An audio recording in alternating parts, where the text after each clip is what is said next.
Pada suatu pagi yang damai, Hochi dan Ion duduk bersama di rumah nenek mereka. Mereka mendengar suara nenek bertanya, sama ada rebung bambu sudah tumbuh di hutan. Soalan itu membuatkan mereka berpikir. Tanpa berlengah, Hochi dan Ion berpakat untuk masuk ke hutan bagi melihat sendiri. Dengan langkah berani, mereka mula berjalan masuk ke dalam hutan.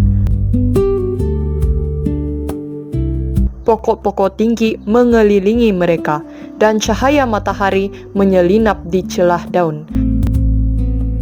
Mereka mencari di sana-sini, tetapi rebung bambu tidak kelihatan.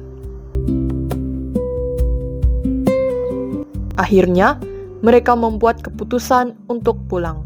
Namun tanpa disedari, mereka telah mengambil jalan yang salah. Semakin lama berjalan, hutan menjadi semakin tebal. Jalan pulang tidak lagi kelihatan. Hochi dan Ion kini tersesat.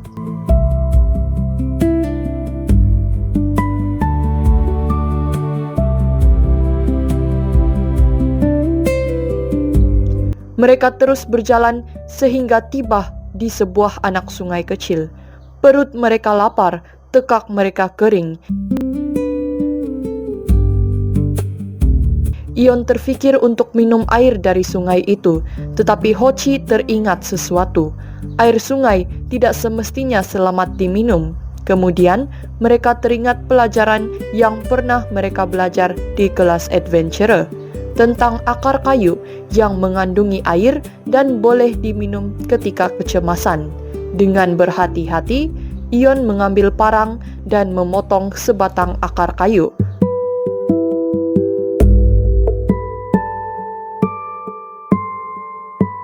Air jernih mula menitis. Mereka minum dengan perlahan, segar dan melegakan.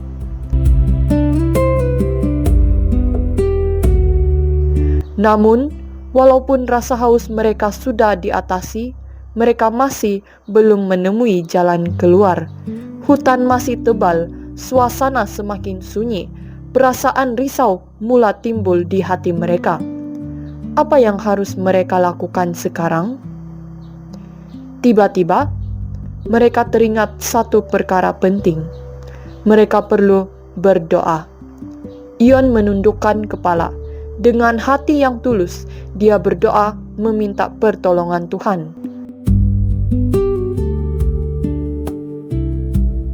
Beberapa saat kemudian, Hochi terdengar sesuatu. Satu bunyi seperti suara dari kejauhan. Dengan penuh harapan, mereka berjalan mengikut arah bunyi itu. Mereka meredah semak, melangkah dengan berhati-hati dan tidak berhenti.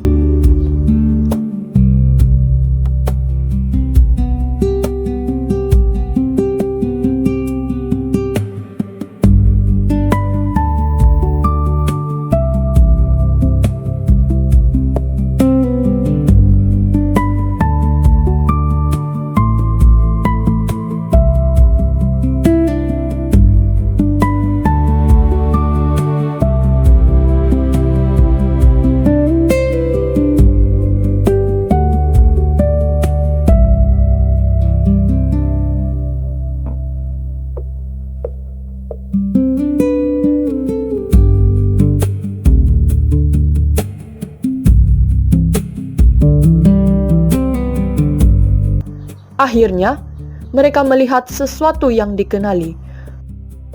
Rumah nenek. Mereka berjaya keluar dari hutan dan pulang dengan selamat. Hari itu, Hochi dan Ion belajar satu perkara penting. Apa yang mereka pelajari di Club Adventure sangat berguna ketika dalam kesusahan. Dan yang lebih penting, apabila mereka berdoa dan berserah kepada Tuhan. Tuhan menunjukkan jalan keluar. Mazmur 50 ayat 15 berkata, "Berserulah kepadaku pada waktu kesusahan, aku akan menyelamatkan kamu, dan kamu akan memuji aku."